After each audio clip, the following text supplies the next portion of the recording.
Ram, what? On Zoom. He's sick today. Oh. Ramsey's in an India. All right. All right, I'm going to go ahead and call this meeting to order. This is the Planning and Zoning Commission regular meeting, Wednesday, November 22nd, 2023. Roll call, please. Zamora. Here. Harmon. Here. Boutros. Boutros. Larson. Here. Whitbeck. And Commissioner Boutros will try to be attending via Zoom. But we'll go ahead and move on with the agenda because we have a quorum. Are any conflict of interest declarations from commissioners? Oh. All right, moving on. There's no special presentation or consent calendar. So we'll move on to the opening statement. So this is a regularly scheduled meeting for the Planning and Zoning Commission. We serve in both a decision-making capacity and advisory capacity to the mayor and city council. There are two types of public hearings that this commission conducts. The first is a legislative hearing whereby we formulate recommendations on certain land use requests. Our recommendations are then forwarded on to the city council who makes the decisions on these legislative manner. The other is a quasi-judicial hearing, which involves the consideration of a land use request such as annexation, rezone, classification, or approval for a subdivision preliminary plat. The hearing procedures as required by Idaho Code are as follows. Oral and written testimony will be accepted from those who have signed in to speak prior to the hearing being declared open. When providing testimony, please come to the podium and state your name and address, which will be included in the record. Staff will first present a report regarding the application being considered. Public testimony will follow. The applicant or the applicant's representative will present a summary of the request for 10 minutes, no more than 10 minutes. A testimony of those in support will be taken, followed by those in neutral position and those finally in opposition to the request, all of which will be limited to 5 minutes or less. The applicant then will be offered an opportunity to provide rebuttal testimony. After the rebuttal testimony is given, the public testimony portion of the public hearing will be closed and no new oral or written testimony will be allowed. And with that, I also want to welcome Phil Whitbeck. Did I get that correct? He is a new Planning and Zoning Commissioner, and this is his first meeting. I think you were just confirmed yesterday, right? Yes. All right, well, welcome. So with that, I'll open the hearing for, let's see. It's under old business, action item continued from November 8th, 2023, case number CPM 23-9, PUD 23-3, SUB 23-26, DON 23-8. Ardura, on behalf of, and sorry if I mispronounced that, on behalf of Florida Karcher LLC is requesting a comprehensive plan use map amendment from highway corridor and commercial and service to highway corridor and medium density residential to include approval of resolution 216-23 associated with CPM 23-9. There's a zoning map amendment application and development agreement to change the zoning from R1 low density residential, C1 neighborhood commercial, and C2 community commercial to 18.38 acres of R2 medium density residential and 44.15 acres of HC highway corridor as approximately identified in the map below. Concurrently, the applicant is requesting approval of a planned unit development and preliminary plat for parcels R32743 and R32744 for Karcher Commons, an approximate 62-acre mixed-use subdivision with 336 multi-family units, 139 townhome-style multiplex units, and 16 commercial units. The subject parcels are located at the north side of Karcher Road, the full width of the land between Indiana and Florida Avenue in Caldwell, Idaho. With that, staff report, please. Thank you, Mr. Chair and Commission. First time presenting in front of you guys, so I'm new like you, sir. Welcome. Welcome. As President Chair Zamora said, sounds like you guys know everything about the product already, but I'll try to get through some of the other things that weren't mentioned in the lovely notice. So as noted, this is for a comp plan map amendment, a rezone, and a PUD, and then a subdivision for Karcher Commons. My name is Joe Dodson, Planner 3 with the city, 621 Cleveland, just for the record. The site is located along Karcher and encompasses the entire Karcher frontage between Indiana Avenue and Florida Avenue.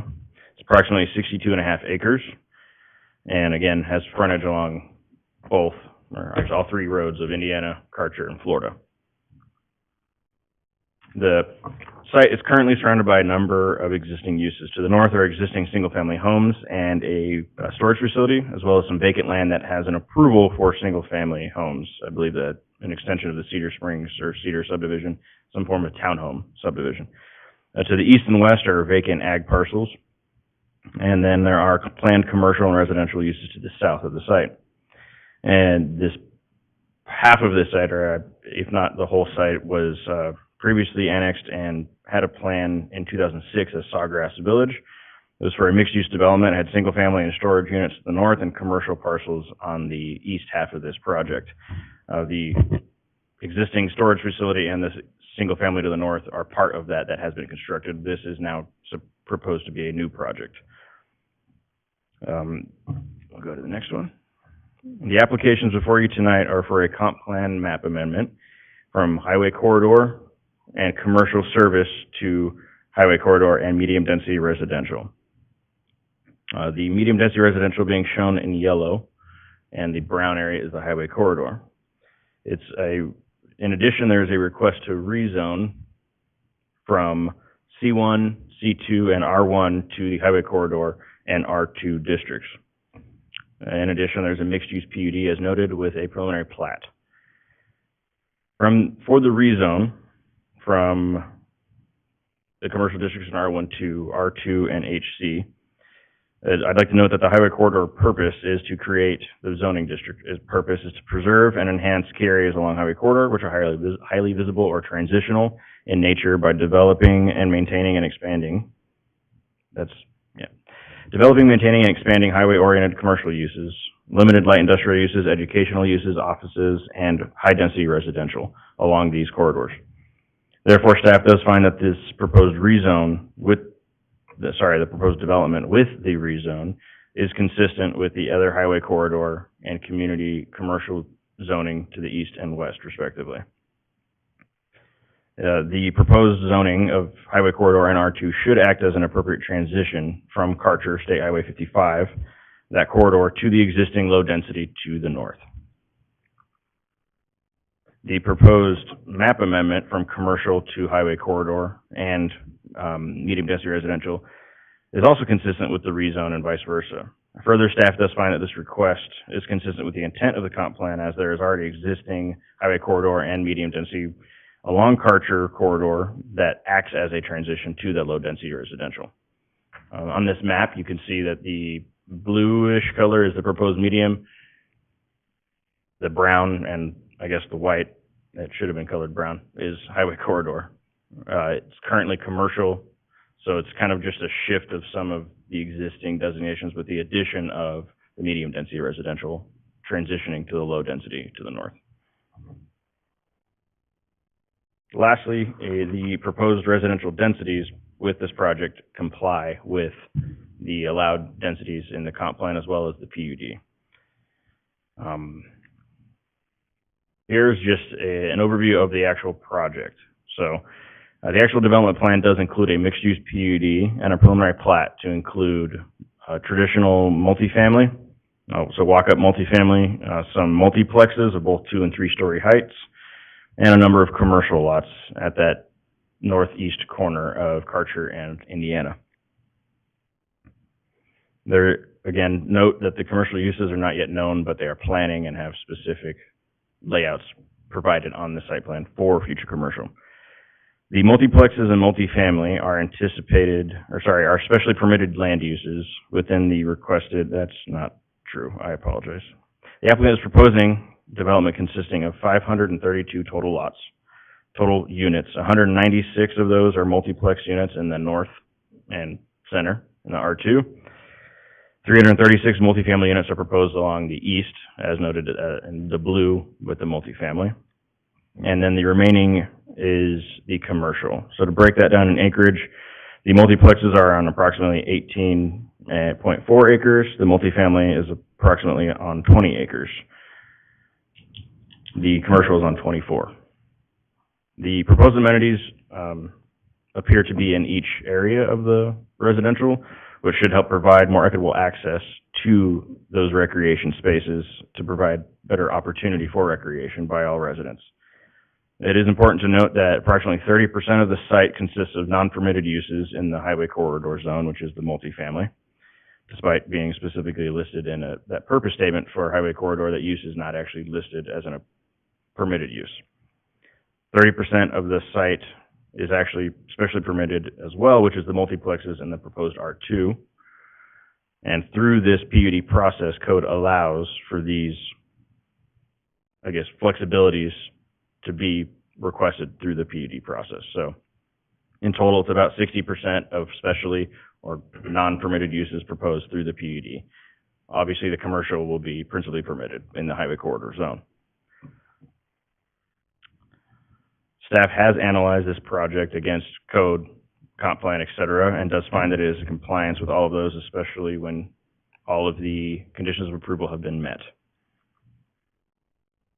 Here we wanted to show just what has been approved around the site, and the star in the center is the proposed project site. So again, Cedars to the north, additional residential. There's approved residential and commercial to the west and south. And then you have Sears Point southwest, a little further away, half a mile or so. And then additional townhomes, multifamily, single family, et cetera, to the east and northeast.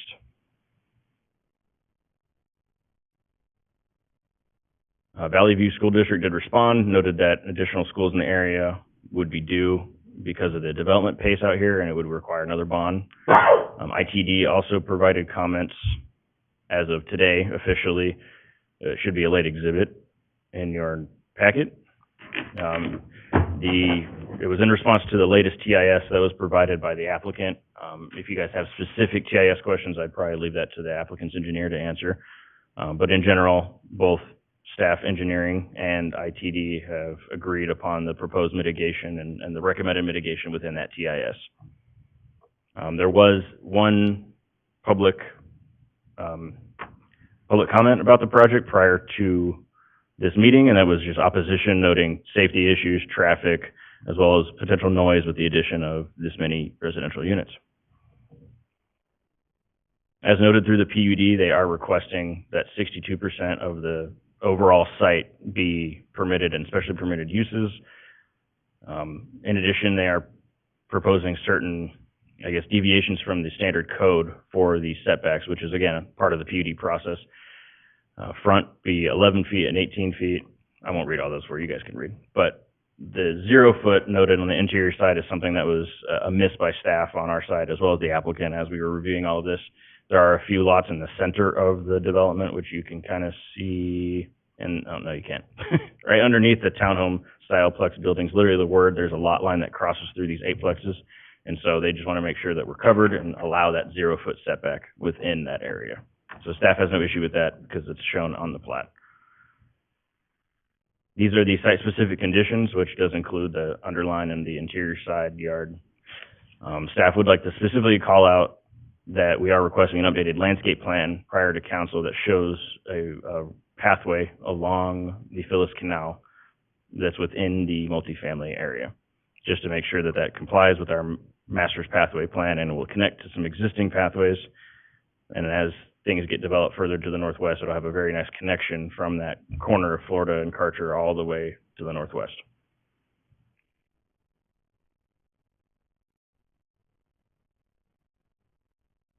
Staff does recommend that if P&Z recommends approval, that it be per the conditions as specified in the findings, but with the modification to allow that 0 foot setback for the multiplex lots as depicted on the plat. This is a better picture, I guess, to see those in the northwest corner, the line that's cutting through some of those townhome units. And for that, after this, I will stand for any questions you may have. Thank you. I have a couple questions, and then I'll open it up. So help me understand, so this idea, this flexibility idea, you said 30% is allowable. The current request, I believe, is 67%. 62, yes, sir. 62, okay.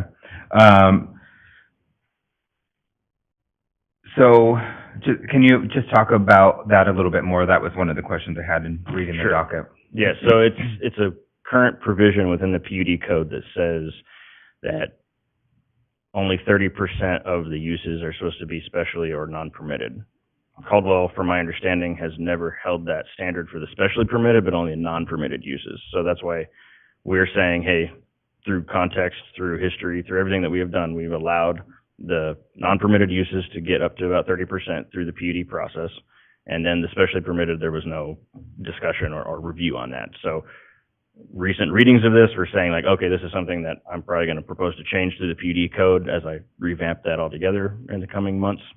But because of that updated reading, and we're saying like, okay, yes, verbatim, that is an issue.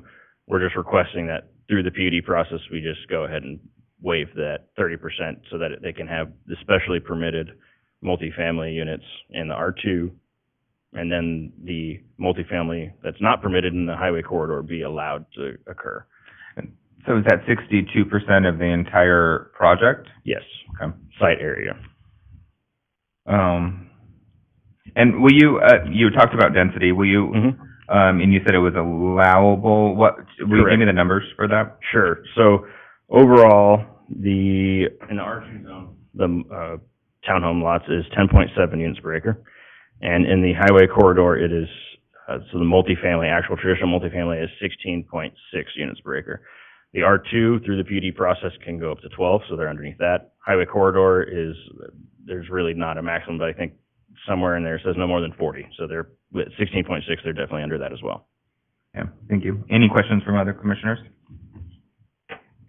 Commissioner Larson? Chair, just to clarify, so they did consider providing the Phyllis Canal transportation? I just wanted to check that. You said that was a yes? We are requesting that they provide a pathway. They are going to, vehicular transportation, they are proposing to continue the bridge over and connect. But their current plan does not show the pathway along the canal. So one of our conditions is that they're going to have to show that on the landscape plan before council. Okay, so if we approved it, theoretically, it would, by the conditions, they would have to add it? Correct. Okay. Yes. And if they don't want to, they can argue that with council. Okay. And then a couple other quick questions, sorry, Chair. Go ahead. The descriptions of what the highway corridor, it says to preserve and enhance key areas along a highway. I guess, how are we defining that this is preserving and enhancing the highway? And not to like, if you don't have an answer, that's fine. No, it's a fair question, and obviously, to be honest, it's subjective on what enhancing means. The main point with those is usually that you don't want highway corridor areas to just have, actually get lost to single family. When you have the noise associated with it, all these other things, you're probably going to get minimal landscaping, et cetera, minimal setbacks comparatively because you have such noise associated with it. So enhancing it as well as preserving it is preserving it for those commercial uses, those higher intensity uses, to act as a transition to the lower density behind. So that's the main purpose of those that's discussed in highway corridors across any jurisdiction. So that's probably the best answer I can give you. This project, in our opinion, as staff reviewing it, does do that through the transition of the higher intensity of multifamily as well as the commercial uses. Okay. And then the other piece, the second piece, is that the purpose of median density has be adjacent to shopping, recreation, or cultural facilities. I know that's something they can't control. I guess, what distance are you guys measuring to say that they're close to those? This is very arbitrary questions. I'm just trying to define how we're saying they're meeting the purpose. 100%. No, great question. Comp plan nor code specifies a specific distance. However, it's within walking distance, as you can see on the site plan. Once the commercial comes in, which is shown as their phase one, thankfully, all of the residents are going to be within walking distance of those commercial and those service uses, which is going to reduce trips, et cetera. That's one of the main, like, even if it wasn't directly on site, if it's usually parcel adjacent, we're going to say that you're meeting that intent by providing that medium density or higher density next to the commercial uses. And then one more, and I'll stop. Sorry, Chair. The last one, it says it's policy 3.2. It says it supports public transportation. So for that piece, from my understanding, public transportation is buses, trains, and subways. We don't do subways here, and don't really do trains. I mean, we have one, but I guess how is it meeting that? Or I guess my vision is that and I'm not speaking for the rest of them, just for myself, is to help improve public transportation in Caldwell. And so how are we helping and enabling this developer, and they're helping Caldwell to where we enhance public transportation for when we pick high-density R2 and R3 type places? Commissioner Larson, that's a great question. I don't know how this project does that, or to be honest, frankly, many projects in this entire valley, just because of the lack of public transportation that we do have. I share your sentiments on the need for that. I would like to see what the applicant has to say on that as well. I've seen in other projects, jurisdictions, et cetera, they reserve land area for a bus stop, things like that. I have not seen that or heard that discussed as part of this project. In general, it is widening Karcher, it is going to give right-of-way for the future widening of Karcher, which should greatly help with public and private, whatever, the transportation network, period. That's probably the best answer I have for you right now, because that is a policy. Unfortunately, that it may have been a boilerplate policy that we have kept in through the staff reports, and I think in the future we'll all be more cognizant of which ones we're choosing for these projects. Okay, thank you. And I think that's a Thank great you, Chair. question for the applicant. Yeah. Did you want to say something? Not on. Morgan Bisa, member of the planning staff. I was just going to add that the city has been in discussions with Valley Regional Transit, and it's likely that at some point Karcher will be a main route for public transportation. But in order to support that, there needs to be high numbers of people along Karcher to utilize that, to have the numbers up. So I do think that this supports the idea of transit-oriented development by putting higher densities of people where we envision those public routes. Okay, thank you. Awesome. Thank you, Chair. Much better answer. Other questions for staff? All right, thank you. So, just for the record, we entered PZ 1001, which is the ITD letter, into the record as a late exhibit. And then we have Brent Thompson, speaking for the applicant. Is that correct? She's in here. Or is it Beck? Go ahead. Sorry, Mr. Chair. Thank you. Thank you, Commissioners.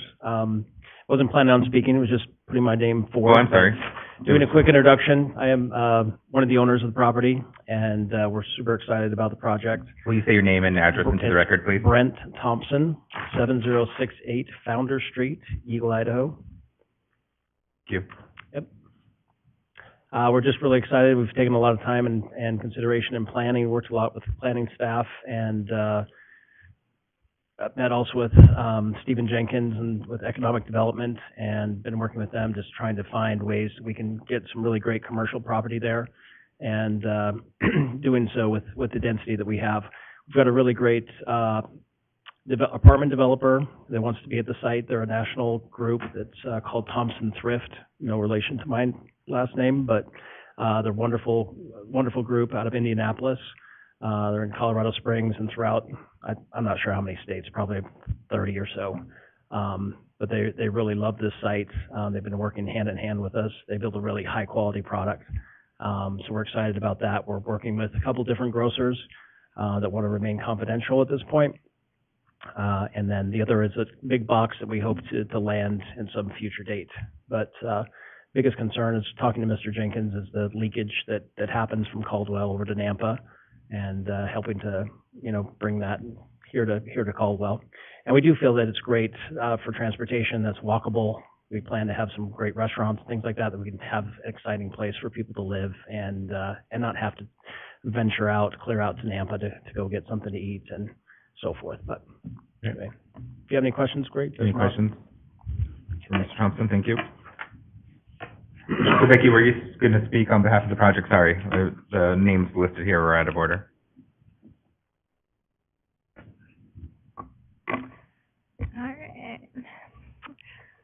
All right. So my name's Becky. Becky Izagiri, 2471 South Titanium Place, Meridian, Idaho, 83642. So good evening. I'm excited to present to you Karcher Commons. It's an innovative mixed-use project that aims to enrich our community by offering a variety of housing choices, commercial and dining experiences.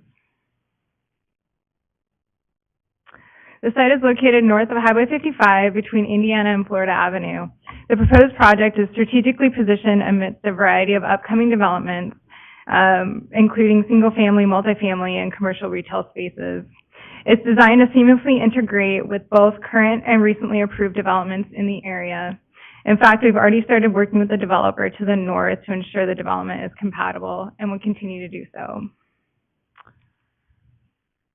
So currently, the City of Caldwell's comprehensive plan and future land use map shows parcel number 440000 as highway corridor and parcel number 43000000 as commercial and service. We seek to amend the comprehensive plan and future land use map to highway corridor and R2 on both parcels. This request is consistent with the comprehensive plan and supports the city's long-term goal of high-density mixed-use corridor along Highway 55 and will increase future compatibility with our neighbors to the north, south, east, and west. In fact, we have received, Brent was just talking about, we've received a letter from the Economic Development Director stating support for this project. He writes, "We are enthusiastic about the project of Karcher Commons, bringing a much-needed Class A residential units and commercial vitality to Caldwell region. Recognized as a pivotal mixed-use development, this project holds significant importance to the community's growth." So in addition to the comp plan amendment, we are also requesting a rezone of 18.38 acres to R2 medium density residential and 44.15 to highway corridor. This amendment will make the zoning more harmonious with the surrounding designations. It will also create a transition buffer for the lower density homes to the north to the high intensity uses of the highway corridor. Karcher Commons is a meticulously planned mixed-use development located on 62.53 acres. It has been designed as a planned unit development with two zoning designations, R2 and HC. The HC zone will accommodate commercial multifamily, while the R2 zone will consist of townhome-style multiplex buildings. Within the HC zone, the plan allocates 20 acres for residential use and 23 acres for commercial use. This distribution results in 46% of the area being designated for residential use and 54% commercial use. So Karcher Commons development will include 20 commercial lots, 196 townhome-style multiplex buildings, or units, and 336 multifamily units, totaling 20 commercial lots and 532 residential units. The R2 residential density is 10.66 acres per unit, while the HC zone will have a residential density of 16.60 units per acre. This project will be implemented in 4 phases, and each in full compliance with the PUD, HC, and R2 development requirements as outlined in the comprehensive plan and code. The townhome-style multiplex building features an open layout with sleek, modern amenities. Each home comes with spacious 2-car garage, providing ample space for parking and storage. The amenities include pool and fitness center, pickleball courts, and a tot lot. These units will be high-end, for-rent homes with no individual lot lines. The luxurious apartment homes feature designer interiors, stainless steel, and energy-efficient appliances with full-size washer and dryers. In addition to these amenities, residents are treated to resort-style living, including a social lounge, fitness center, pool, spa, a valet garbage service, outdoor barbecues, and dog park. For the commercial, we are proposing 20 lots, which offer flexibility in developing commercial and retail spaces. The townhome-style multiplex buildings will be equipped with 2-car garage and a driveway, providing a total of 392 parking spaces. In addition to this, there will be 42 guest parking stalls, 19 ADA stalls, 2 electric vehicle stalls, and 99 bike parking stalls. For the multifamily units, there will be a total of 504 parking stalls, 72 garage parking spaces, 30 ADA stalls, 2 electric vehicle stalls, and 169 bike parking stalls. And lastly, the commercial area will have 826 parking stalls, along with 33 ADA stalls, 2 electric vehicle stalls, and 125 bike parking stalls.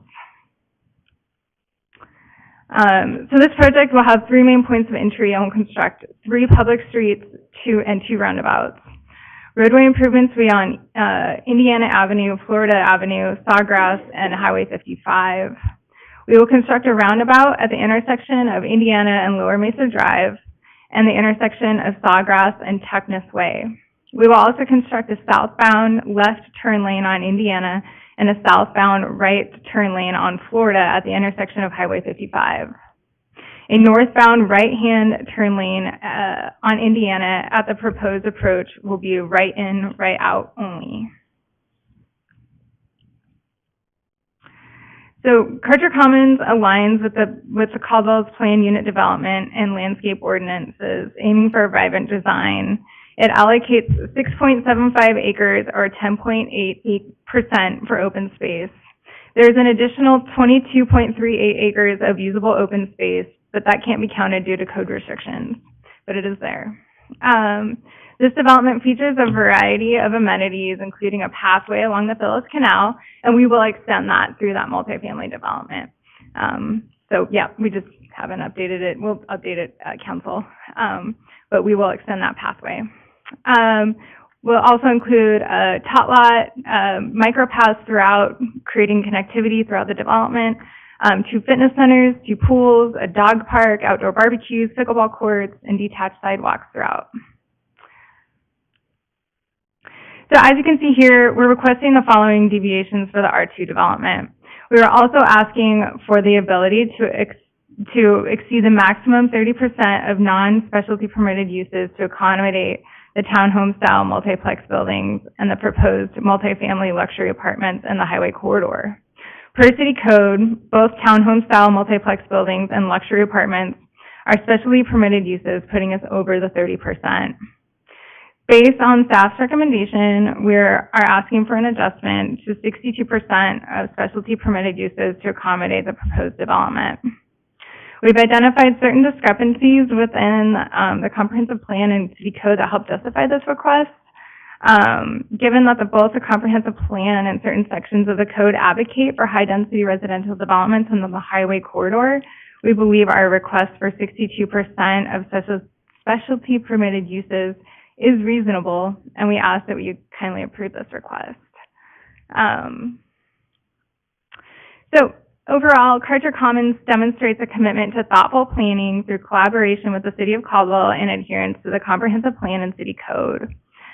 If approved, this project has the potential to contribute significantly to the city's vision of a well-designed mixed-use corridor along Highway 55.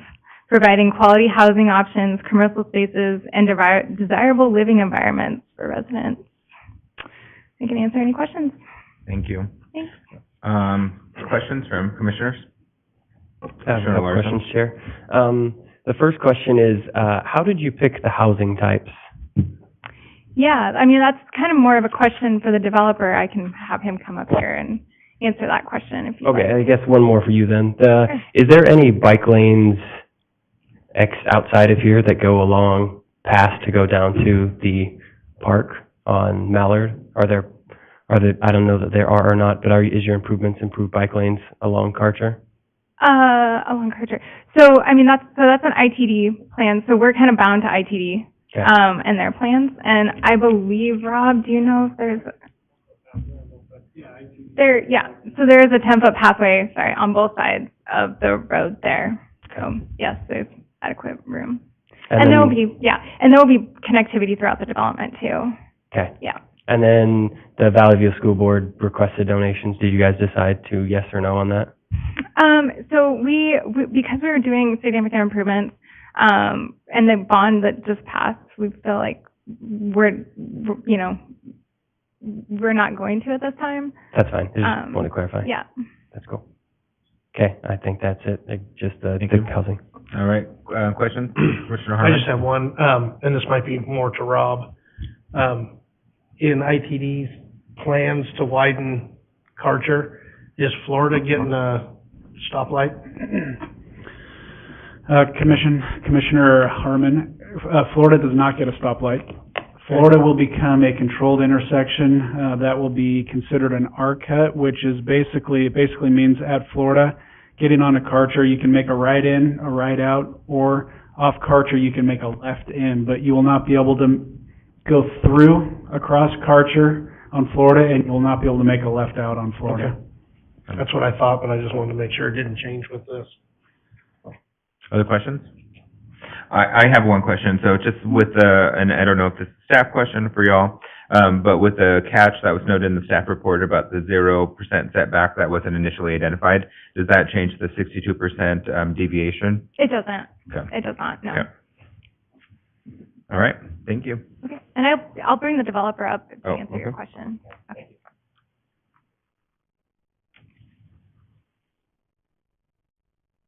Thank you. Brent Thompson, I need my address again. You're good. We're good? Okay. Really good questions. When we first bought the property, as mentioned before previously, the east side parcel was actually all zoned commercial back from a previous applicant back in '08 or so. But in talking to IDT and everything else, that's really basically what we wanted to do, is put the commercial, as well as meeting with these grocers. They're very specific, wanted to have the corner where they have the traffic light, where it's existing there in Indiana. So, and knowing the ITD didn't want to have dual lights at that section, that's why it transferred over to that. As far as housing types, we feel we need a diverse amount of housing types. Part of the attraction was the comprehensive plan, and reading that before we bought the property, was just reading that, wanting to have multifamily housing along the corridor, which is always good planning to be near there. And with the improvements ITD is going to be doing, I think it's a fabulous place for multifamily housing, for affordable housing. I don't mean to say affordable in the sense that it's going to be inexpensive product. It's just simply, in today's day and age, affordable is what it's subjective, I guess. But they're going to be high quality units. And so we have the walk-up apartment style, which are going to be a higher quality, I dare say, than any project I believe that exists in Caldwell today.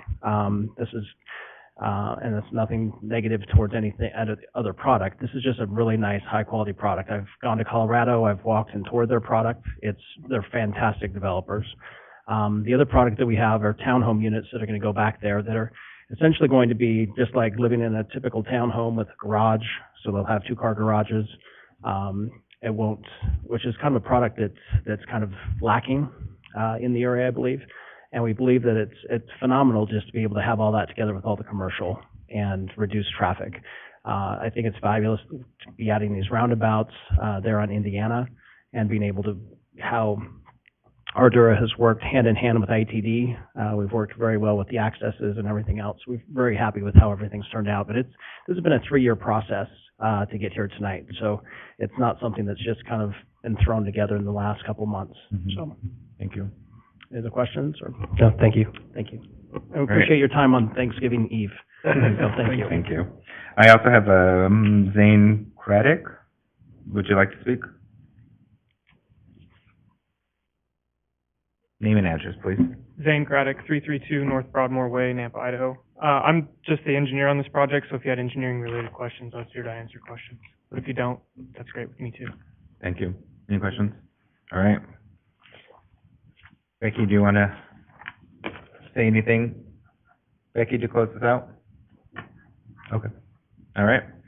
All right. So with that, closes public or that ends our list for public testimony. With that, I would entertain a motion to close public testimony. So moved.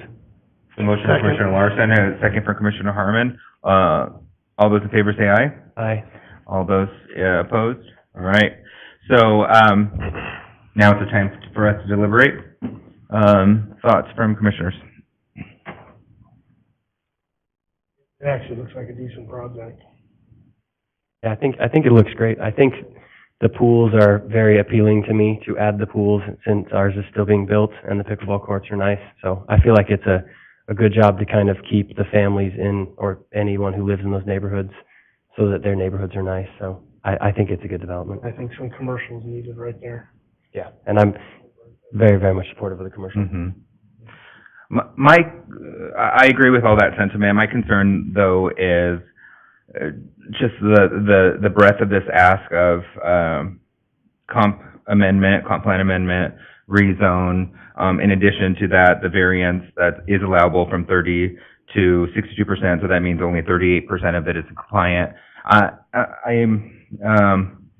It's particularly adding more housing in an area that's commercial, that needs commercial. I think when they pulled back and showed the approved developments that are in that area, likely could support additional, the breadth of that commercial current zoning. So, because of that, I won't be voting in favor of this.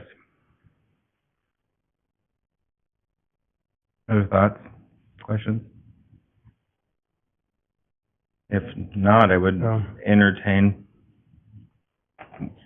motion for action. All right, I'll start it.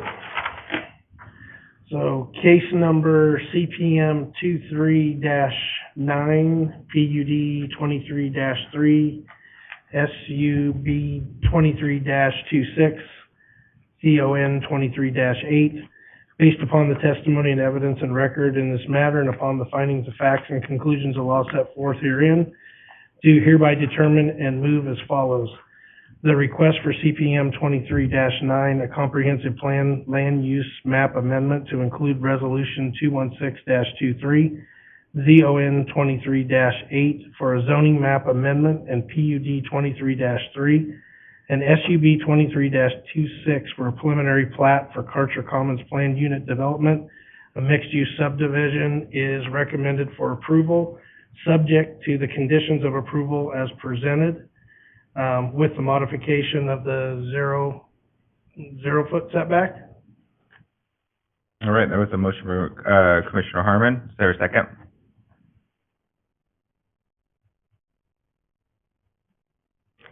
Second. A second from Commissioner Larson. With that, roll call, please. Harmon. Yes. Zamora. No. Larson. Yes. Whitbeck. All right, motion carries. All right, so with that, I'll close that public hearing. I'll move on to new business on our agenda, which is action item, which is legislative. Case number ZONA 23-2, the City of Caldwell Planning and Zoning Department is requesting a zoning code amendment to modify Chapter 10, Articles 1 and 2 to create a PD public district, identify associated permitted and land use standards, and to reformat the tables for clarity and consistency. This ordinance will be in full force and effect from and after its passage, approval, and publication according to law, provides for severability, and repeals conflicting ordinances, resolutions, and orders. With that, staff report, please. Thank you. Hello again. Joe Dodson, Planner 3, City of Caldwell, 621 Cleveland, just for the record. As noted, we are proposing multiple zoning text amendments, essentially. I will note, as you've probably seen with some late exhibits, there have been some changes since the staff report publication. Do apologize for that, but even as early as, or as late as last night, some changes were requested to be brought forward with this, so bear with me as we go through this. The three areas of modification include these three. Creation of a public zoning district, modification to the sign height allowances in the C4 zone within that airport overlay, and an update to the pool barrier code. So those are going to be the three main focuses. Purpose of these amendments are because there is no existing public zoning district in our code right now. It does not, therefore, correspond with the public land use designation that is in our comprehensive plan. So there's a discrepancy there. Because there's no zoning district, there's no provisions regulating future development of public and quasi-public uses. Therefore, it also misses what those uses are and are not within that land use schedule. Also, in anticipation of a future airport expansion, City Code does need to be brought into compliance with FAA regulations for sign height. Lastly, City Zoning Code does not comply with our own building code nor adopted national standards for pool barriers. So that was a discussion that occurred last night. Hence, we are bringing it forward today.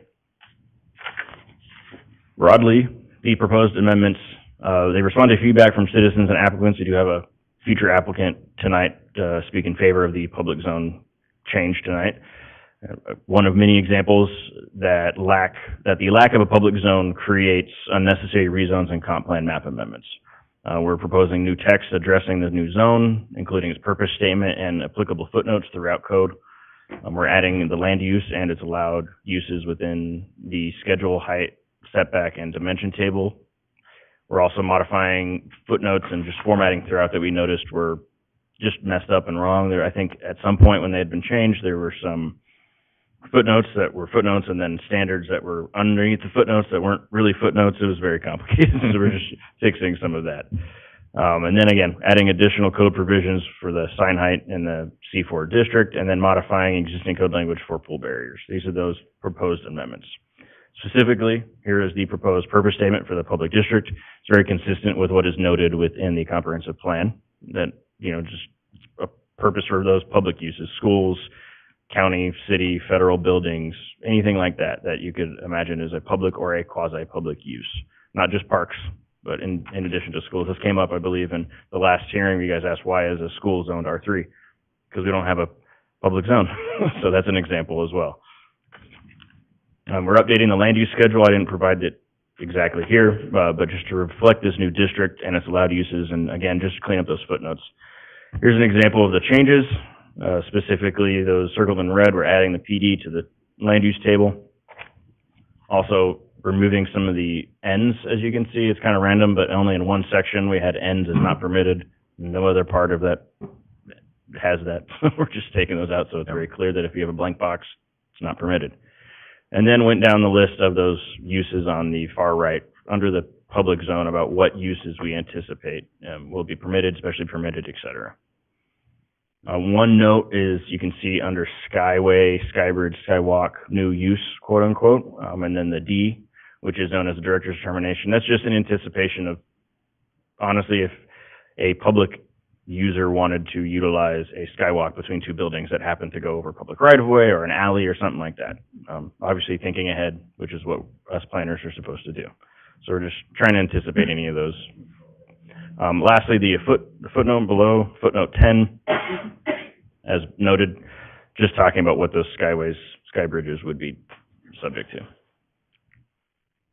And then in regards to the height, setbacks, dimensional standards, et cetera, we're just updating that section to reformat it again as noted.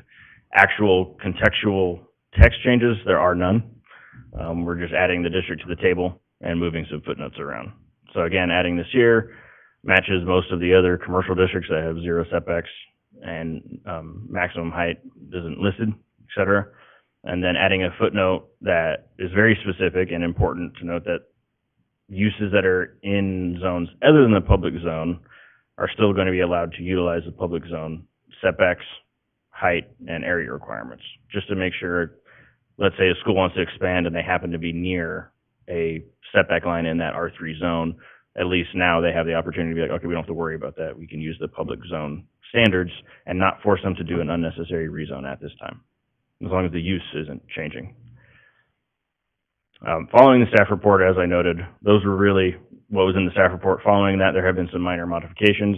Legal did review this and noted that we needed to change subsection 3 of 100102 to include in accordance with that section.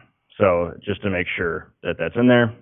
Also, the sign, adding the underline that's saying that except those signs within the overlay, they cannot exceed 80 feet in height. Currently, it allows 90 feet. It's just bringing that down for the airport overlay, specifically the C4 district, because none of the other districts allow height that high. So we'll have to cover ourselves there. Secondly, adding some, we realized that footnote, or I should say a note that was in code regarding the height and uses, et cetera, for the public zone was not in, there's a different table for the mixed use districts. So we went back, noticed that, hey, we need to add that to the traditional neighborhood highway corridor, hence the note here. So we just added basically commercial, public, and quasi-public uses are allowed to have those 0 setbacks as noted. In addition, specifying that the public and quasi-public uses will have no maximum height, which is consistent with the PD district. So just cleaning these things up. Lastly, following conversations with the council last night, they wanted us to bring this forward to update the swimming pool code. So strike through the requirement of the 6-foot-high fence, and then including that the barriers will just meet the adopted building codes. Just keep it nice and clean. Make sure that applicants in the future have that variety, which, as you can see, is either a 4-foot barrier or some lockable safety cover. All of these proposed changes are consistent with the comp plan, both the current and what we are going through right now to modify and, amend, I should say, update the comp plan. These was publicly noticed. We transmitted to agencies in October, legally published. Because these are text amendments, we did not have to do the property owner list. We did not have to do the neighborhood meeting or post the site, which is the entire city. Again, these are these proposed amendments. It's those main things as noted in the applicable code sections. And then the modifications are noted on the right-hand side. So again, staff hopes that commission agrees and recommends approval to city council of these zoning text amendments. Again, I believe members from the county are here to speak in favor, and they're one example, as noted, of a project that's hopefully coming forward that needs this public zone to help their timeline. And this is something that has come up before. They have certain funds that they have to get through the project in a certain amount of time. They came in to do their roundtable, realized, oh, we have a much longer process because we don't have a public zone. So hence, we're working with them, but this has been a long time coming regarding just making our code more consistent with our comp plan. So with that, I will stand for any questions. All right. Any questions for staff? We did have a late exhibit, PZ 1000, which is those edits that you made towards the end of your report. With that, thank you. We have Sabrina Mitchell that signed up to speak. Hello, Mr. Chair and Commission. Sabrina Minshaw, 310 North 11th, Caldwell, Idaho 83605. It's great to be back talking to you and not only about downtown this time. So I'm here representing the county. My title is the Development Services Director. I also have Rick Britton, who's our Facilities Director, with us in case there's questions more specifically of campus. The city and county have been working collaboratively on planning between the county properties, both with proximity to downtown and public uses for some time. I would say even more intentionally since this spring. We have not yet submitted, so we can talk about it in generalities, for a new Sheriff's Department administration building that's going to be going in the current Canyon County campus on our property. Pretty exciting project. It's funded with ARA funds, so there are pretty restricted timelines to get to obligation and through construction. And it was part of the conversation between our planning team and Caldwell's. We recognized there was this gap between comprehensive plan, what was in the zoning ordinance, and even the footnotes of what would apply. So it's been really great to work through, and we've used this as now a verb in my office, but we're MacGyvering how we can kind of get this bridge of time. So we really appreciate and are very supportive of including those footnotes, which would allow the things that we're concerned about, which is really setbacks, heights, and lot line dimensions. For example, just to make sure that we can utilize that with a public use in a traditional neighborhood building, neighborhood zone, until such time, which is fully our intent to come back and rezone the entire district. So I know in some cases, maybe for a school or for even a city of Caldwell property, perhaps it would make sense to only do, this use within that spot. Our full intention is to do actually a campus plan or a special area plan, working with the city, and then we'd like to do that first and or in concert bring it back and then have a rezone. Both for our downtown campus, I still consider it downtown. Our downtown campus, even though it's outside the downtown district for zoning, and we have a satellite campus that is out by driver's license, so it's off the boulevard. It's actually a pretty large property. Without going into too many specifics, Director Britton has been really working on our plans for where would we acquire as property becomes available, and what is that going to look like in the future. So the first zoning district we'll start looking at to line with this new public use district will be just the property we own. And then the idea is the comprehensive plan coordination with the city would be, in the future, what does that start to look like? It's pretty compatible now with the traditional neighborhood district that they're in, so it allows a lot of that mixed use compatibility. We just wanted to be proactive and make sure that we didn't get to a submittal and then have to do variances that aren't allowed and then a lot of complication. See what else? The comprehensive plan that we're working through now, I think, with the city will be much more reflective of what the future is for that area, but we do have a bit of a parallel path here where we have a building that we need to address, and then we're going to have lots more conversations. Especially in this building, it is primarily administrative offices, but it is going to have incorporated floors of parking. It's not going to be public parking. It's going to be secured for the law enforcement and for our judges. At this point, we're looking at tunneling, not doing a sky bridge, but because we're not through final design, we figured it would be good just to make sure we're open up, that there's opportunities in the campus. I think the other piece that we did want to mention that is related is part of the idea of these public zoning districts and the county's projects in a campus plan is there's been conversation since before I started Destination Caldwell about shared use parking for public parking. This is in the county current parking area, but really shared use because the majority of the public needs are not when we have a lot of employees there. So that's continued conversations, but it does need really campus plans for things like lighting, connectivity, use in parking. Rick has gotten used, our Director Britton has gotten used to me kind of pounding this, but part of what we're concerned about, even if we don't vacate any streets or do any of those kind of work with the campus plan, is really focusing on pedestrian safety, both for our employees and people visiting, as well as while we still have a jail in that location, there's a lot of transport things happening. So there's a lot of conflicts that are occurring and that could occur between vehicles and pedestrians and parking.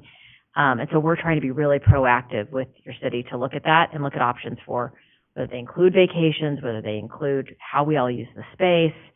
I've been talking about getting kind of bulb outs and, different crosswalks. They entertain me. But the idea is that a campus plan will really help us be all on the same page with that. And then we can talk about how we fund it. Do we need different grant projects?